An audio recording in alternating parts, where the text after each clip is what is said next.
My name is Ana Carolina, I'm 29 years old, and I live here in Brazil, in an interior of Minas Gerais.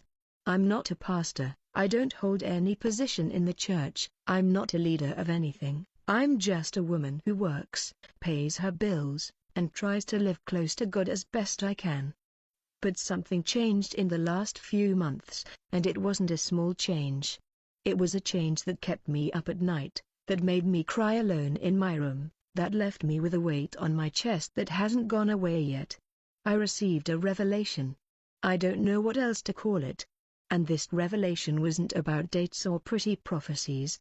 It was about practical things, real things, things that most people will regret not seeking while there was still time.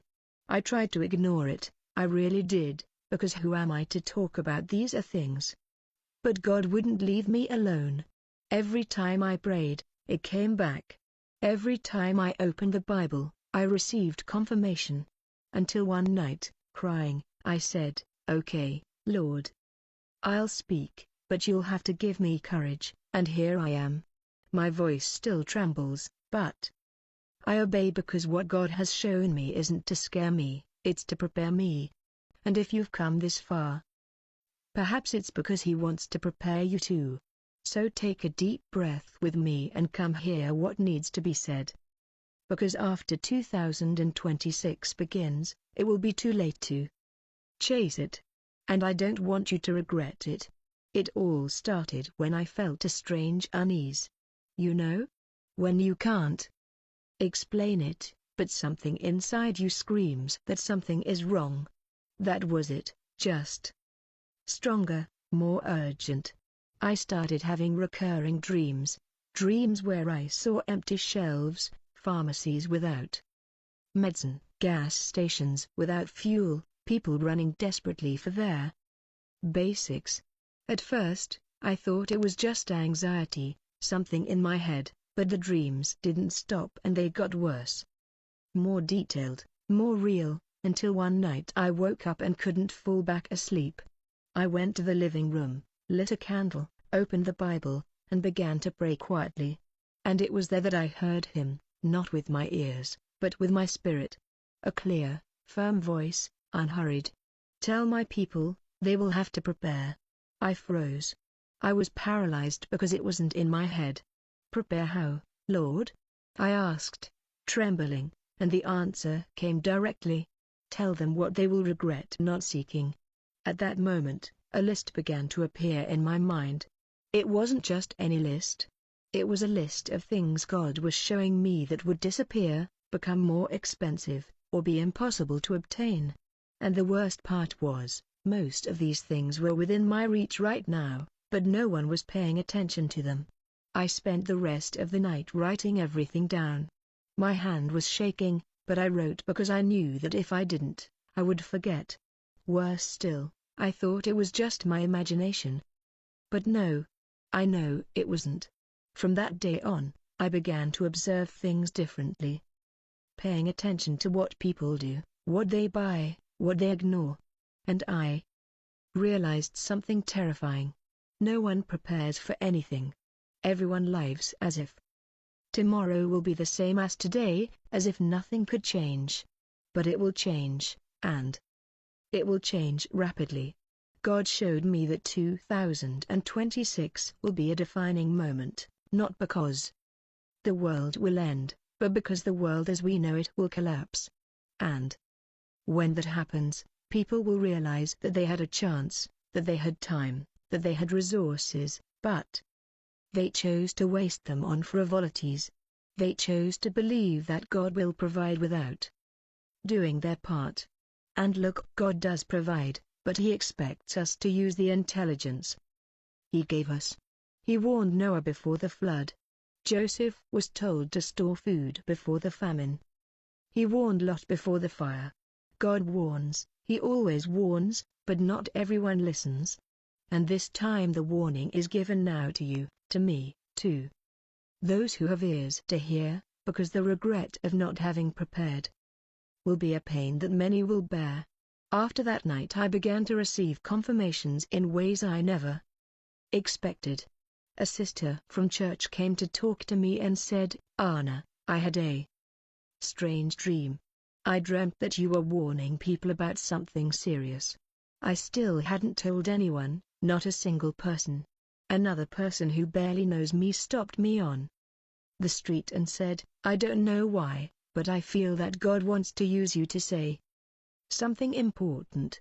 That gave me goosebumps because I knew it wasn't a coincidence. God was confirming it. Was urging me on, was telling me, go, speak. And here I am. Gathering the courage to obey, because I know many people will laugh, many will doubt, many will say I'm crazy. Or that I'm exaggerating, but I'd rather be called crazy now than see people suffer later for lack of warning. I'd rather be criticized today than have them come looking for me tomorrow saying, "Why didn't you insist?" So I'm going to speak, I'm going to say everything God commanded, I'm going to list what He showed. I'll give you time to react, to search. Prepare yourself, and then the decision is yours. You can ignore it, you can mock it, you can keep it to yourself. But I guarantee you one thing, when 2026 arrives, you will remember this message, and then it will be up to you. You will remember it with relief because you prepared, or with regret because you ignored it. I am not a prophet. I don't receive revelations daily. I don't live on mysticism. I'm an ordinary woman who works Monday through Friday, struggles to pay the bills, and has good days and bad days. But this morning, God decided to speak to me. So in the next few chapters, I'll share with you exactly what He showed me. I'll talk about the things that will disappear, the things that will become absurdly expensive, the things that are simple today but will soon be scarce. And this isn't meant to make you panic, to make you rush out and buy everything in desperation, but rather to make you act wisely, prudently, with faith, but also with responsibility. Because faith without action is dead. And God doesn't bless spiritual laziness. He wants us to trust in Him, but He also wants us to use what He has placed in our hands. Joseph stored things because God commanded him to. Noah built because God commanded him to. And what are we going to do? Will we sit idly by waiting for a miracle? Or will we obey and act while there is still time? I have already chosen. I am acting, I am preparing. And I warn you because when everything runs out, when despair knocks at the door, you will understand. You will understand that this warning was a gift, a mercy, a last chance, and I pray that you don't let it pass you by. The first thing God showed me was about medicine, basic medicine, you know? The kind that everyone has at home or thinks they can always find at the pharmacy. In the vision, I saw desperate people at the doors of pharmacies, huge lines, people crying because the antibiotics had run out, mothers with sick children in their arms, unable to find anything for the fever. It wasn't a lack of money, it was a lack of the product itself. The shelves were empty, and the worst part wasn't just expensive medications, it was dipyrone, paracetamol, amoxicillin, simple things that today can be bought on any street corner. Current offering absurd amounts for a box of painkillers. And even then there weren't any, because when a crisis truly hits, money loses its value. What matters is having the product on hand, and those who didn't save, those who didn't prepare, will experience firsthand what it's like to need something and not have it. God also showed me that many medications will be diverted, disappear from official reserves, and appear on the black market at prices no one can afford.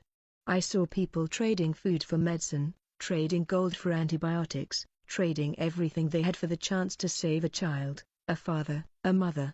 And do you know what hurt them the most? Seeing that many people could have saved beforehand, could have built up a basic supply, but they thought it was foolish, they thought it was an exaggeration. Oh, God will provide. Yes, He will. But He also gave them the wisdom to act while there is still time. Jose saved during times of plenty to have enough for times of scarcity, and we are going to act differently. So I tell you now, if you can, start putting together a first aid kit of basic medications. It has to be a pharmacy, but it must have the essentials. Pain relievers, fever reducers, basic antibiotics, blood pressure medication, diabetes medication, heart medication. Whatever you and your family use, save it. Save it while you still have it, because when it's gone, regret is useless. The second thing God showed me was even more terrifying. Drinking water. Yes, water, the kind we think will never run out. In the vision, I saw dry taps, empty wells, polluted rivers, and people walking miles in search of a liter of clean water. I'm not just referring to the drought in the Northeast. I'm talking about water scarcity in places that have always had it. Big cities, capital cities, places where no one imagined it. I saw people drinking dirty water because they had no other choice. And then I saw the consequences: disease, death, despair. Water will become more valuable than gold, and whoever has it must protect it because they will try to steal it. Does that sound exaggerated to you? So, explain to me why. God put this in my mind so clearly. Why did I wake up sweating with this image burned into my mind? It's not to scare you, it's to wake you up, because you still have time to prepare. Buy gallon jugs, buy good filters, learn how to purify water, save while you can, because when the tap runs dry it will be too late. I've already started here at home. I have gallon jugs stored, I have purification tablets, I have a clay water filter, and I'm going to keep preparing. Because I don't want to get to 2026 and see my family thirsty without being able to do anything. You can laugh at me now, but when the time comes, you'll remember we warned you, and then it will be up to you. Will you have water stored or will you desperately search for it? God provides, yes, but He expects us to use the brains He gave us. So use it while there's still time, while you can still buy it, while it's still available in stores, because later there won't be any for anyone. The third thing was food. Real food: rice, beans, oil, salt, sugar. The basics of Brazilian cuisine. God showed me supermarkets with empty shelves. It wasn't a sale day, it was a genuine shortage. I saw people fighting over a package of rice, pushing, shouting, hitting each other, all for food. And not just in poor areas, it was everywhere. Because when there's a shortage, there's a shortage for everyone. I saw gigantic lines, people camping outside supermarkets waiting for the trucks to arrive. And when they arrived, everything was gone in minutes. The prices I saw were absurd. A package of rice costs what an entire supermarket costs today.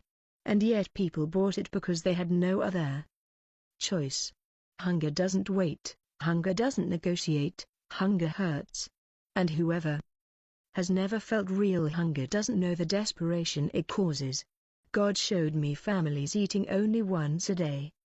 Children crying for food, parents not knowing what to do. And the worst part was, many of these parents had money, they had bank accounts. But they didn't have to buy anything because money doesn't fill your stomach when there's nothing to sell. Joseph understood this. That's why he saved, that's why he prepared, and that's why he saved not only his family, but an entire nation. And you? What are you going to do? Are you going to wait for a shortage to rush out and find something? So, listen, start saving a little bit each month. Start stockpiling supplies. Rice, beans, pasta, oil, salt, sugar, canned goods, things that last, things that will sustain you. It doesn't have to be excessive, but it has to be realistic, because when the shortage comes, those who have will eat, those who don't will go hungry. The fourth thing God showed me was fuel, and it scared me because I hadn't even thought about it before. But in the vision, I saw closed gas stations, kilometer-long lines of stopped cars, and people walking because there simply wasn't any gasoline. It wasn't a strike, it wasn't a protest, it was a real shortage. It was gone, there was nothing left. I saw ambulances stopped, delivery trucks abandoned, buses parked, everything without fuel. And then you ask me, but Anna, what am I going to do? I can't store gasoline at home. I know, but you can think of alternatives now. You can plan. You live far from work? Think about moving. You depend on a car for everything? Start creating other options, because when there's no fuel, the world literally stops. Nothing arrives, nothing leaves, everything freezes. And whoever hasn't thought about this before will despair later. God didn't show me this so you would panic, but so you would think, plan, adapt, because wisdom isn't waiting for the crisis to arrive, it's preparing before it knocks on the door. So think about it. How are you going to survive without fuel? Do you have a plan B? Do you have an alternative? If not, start creating one now, because 2026 is approaching, and you won't be wondering if you're ready. It will simply arrive, and then you either endure or fall, and I don't want you to fall. The fifth thing was the most painful to see: security. Not in the sense of policing, but in the sense of real protection. God showed me that many houses will be invaded, not by common criminals, but by desperate people, driven by hunger and need. I saw neighbors robbing neighbors, acquaintances breaking into homes. Because when hunger strikes, ethics disappear, and it's useless to have many things stored away if you don't know how to protect them. People are losing everything they had accumulated because they weren't prepared to defend themselves. And I'm not talking about violence. I'm talking about prevention, wisdom, keeping things safe, reinforcing them, not showing off, not telling everyone what you've stored. Because silence will be protection, and discretion will be survival. God showed me that those who prepare with wisdom will succeed, but those who prepare with pride will lose everything. Because it's useless to have things if everyone knows about them. It's useless to keep them if you're always telling everyone about them. True preparation is silent, humble, and discreet, and that's what I do. I keep things, yes, but without fanfare, without publicizing it, without telling half the world, because protection begins in silence and ends in obedience. So keep this in your heart. Prepare, but don't boast. Gather, but don't tell. Protect, but don't brag. Because whoever shouts that they have it will be a target, and whoever keeps it secret will be protected.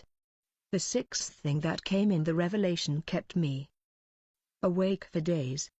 The electricity, long blackouts, not just a few hours. Days, sometimes weeks. God showed me entire cities in darkness. Refrigerators spoiling food, cell phones without batteries, communication cut off, everything stopped. And it wasn't just the lack of light, it was the chaos that accompanied it, because without electricity nothing works. Banks don't open, gas stations don't operate, markets don't sell, hospitals collapse. I saw people trying to cook with makeshift fires, burning furniture, burning everything they could find, because the stove wouldn't work without gas or electricity. I saw entire families freezing at night and others suffering unbearable heat during the day, without fans, without air conditioning, without anything.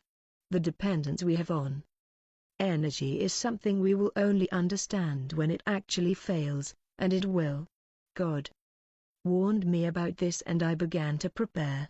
I bought rechargeable flashlights, a portable battery, candles, matches.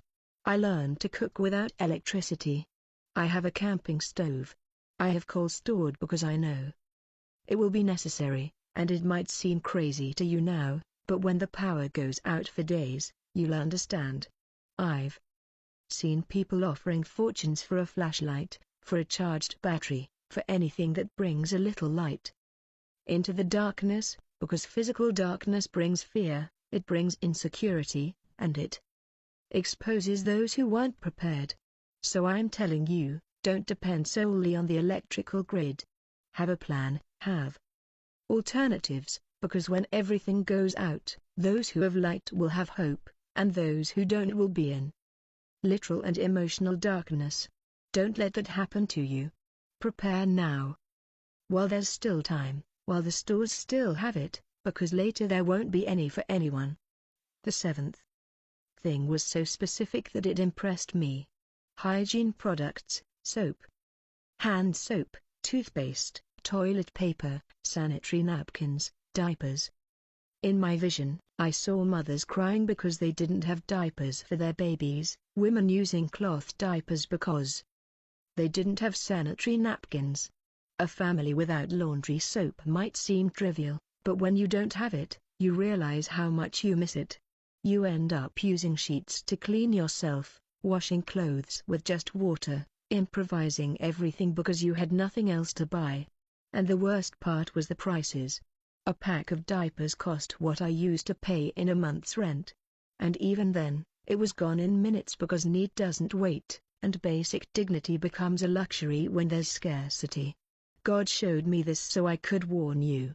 Save. Save toilet paper, save soap, save toothpaste, save everything that's essential for hygiene. You don't need to go overboard, but you need to have it, because this will make the difference between maintaining your dignity and losing it due to a lack of options. I've already started saving. When I see a sale, I buy more. I'm gradually increasing my stock.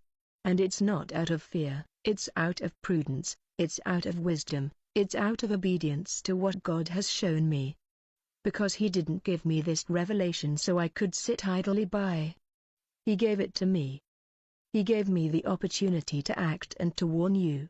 So act, by little, keep accumulating, because when you run out, you'll be grateful you listened.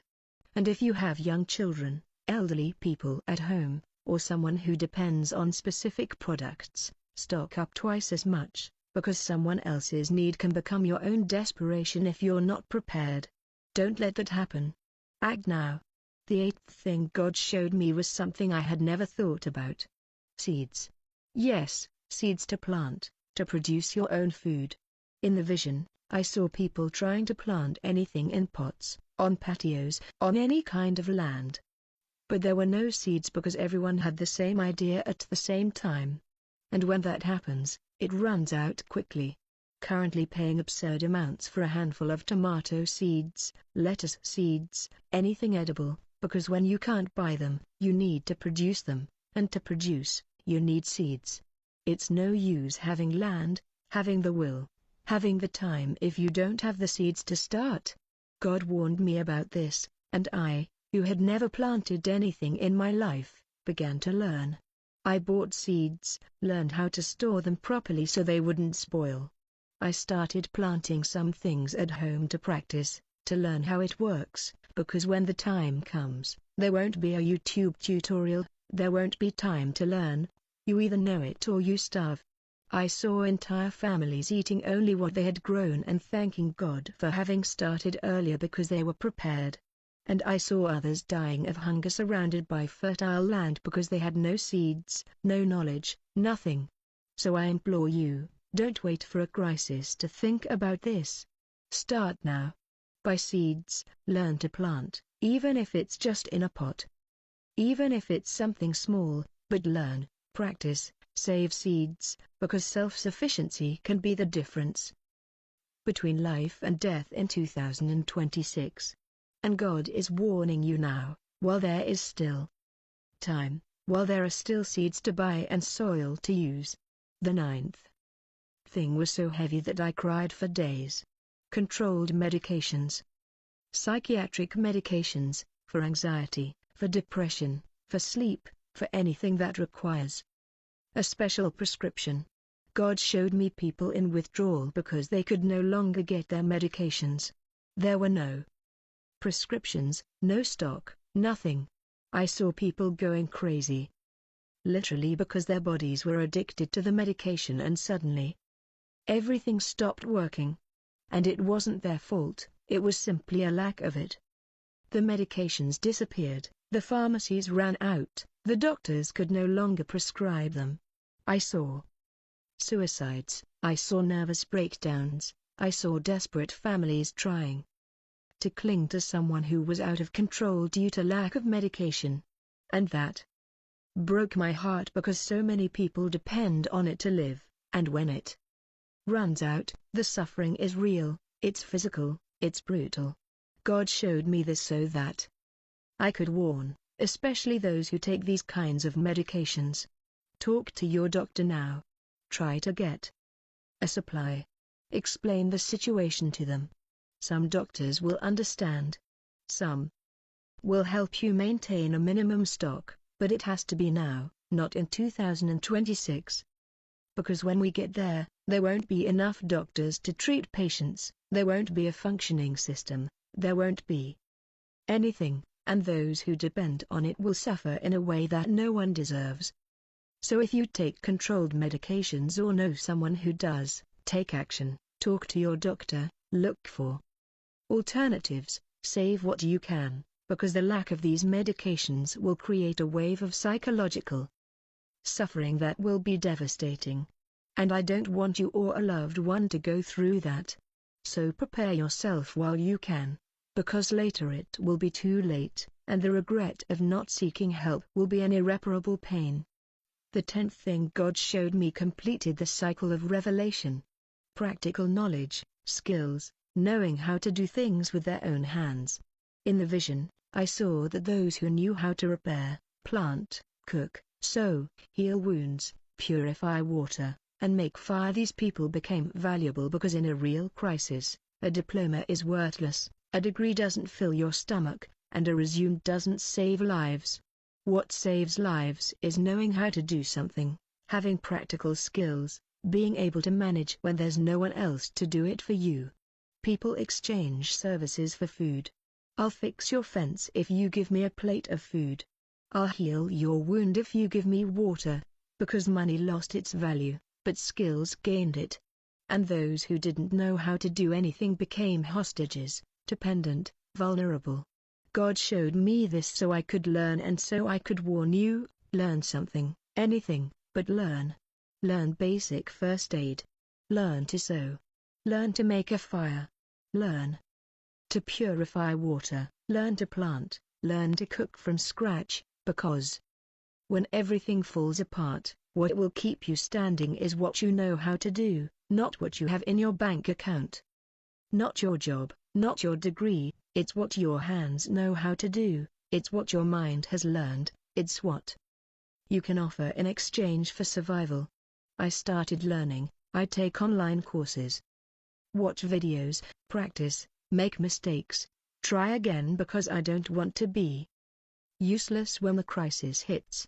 I don't want to depend solely on others. I want to have something to offer, something to exchange, something to help with. And will you stand still waiting for someone to do it for you, or will you learn while there's still time? This is the 10th and final thing God showed me. And perhaps it's the most important of all. After receiving this revelation, I spent days processing it, days praying, days asking God for confirmation. Because I knew what He showed me would affect many people.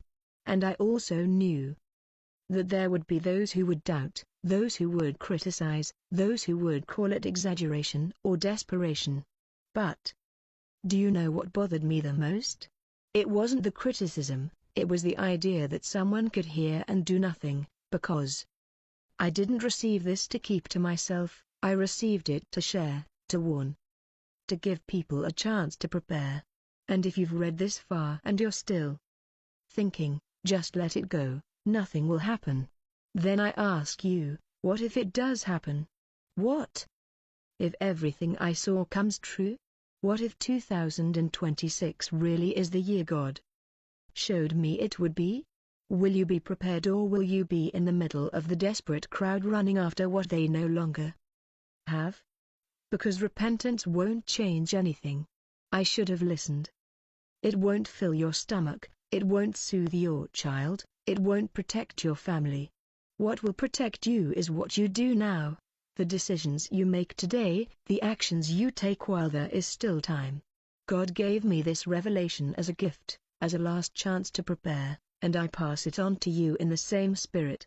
It's not to create panic, it's to create awareness, to awaken you, to get you out of your comfort zone and into action. because true faith isn't about sitting still waiting for God to do everything. It's about obeying when He tells you to move.